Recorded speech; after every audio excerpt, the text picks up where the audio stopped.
نحمده ونصلي على رسوله الكريم أما بعد قال النبي صلى الله عليه وسلم والله ما الدنيا في الآخرة إلا مثل ما يجعل أحدكم إصبعه في اليم فلينظر بما يرجع أو كما قال عليه الصلاة والسلام নবীজি সাল্লাল্লাহু আলাইহি ওয়াসাল্লাম বলেন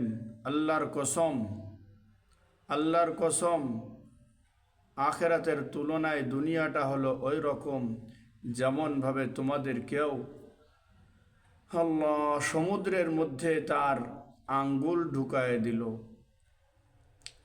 এরপরে সে আঙ্গুলটা উঠায় নিয়ে আসুক, দেখুক সে তার আঙ্গুলের সাথে কয় ফোঁটা পানি চলে এসেছে।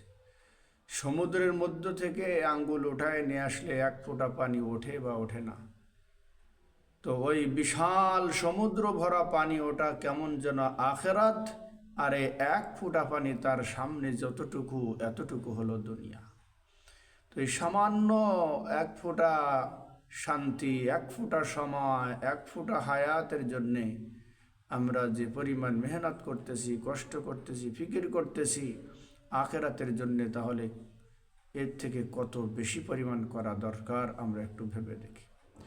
আমার প্রিয় ভাইরা, আখেরাতের শান্তি সাগর ভরা শান্তি, দুনিয়ার শান্তি এক ফোঁটা শান্তি।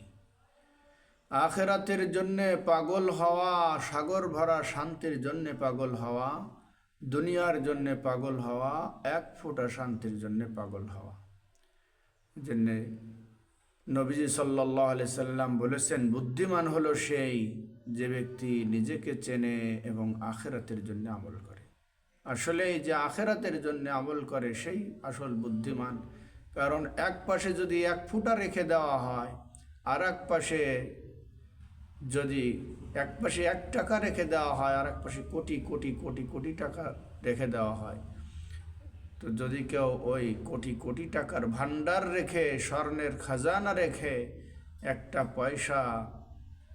ফোঁটা পয়সা যদি নেওয়ার জন্য কেউ পাগল হয়, ব্যস্ত হয়ে যায়, তাহলে তাকে কেউ বুদ্ধিমান বলবে না। জন্য আসুন আমরা সকলে আখিরাতের জন্য আমল করি। আল্লাহ আমাদের সকলকে তৌফিক দান করেন, আমিন।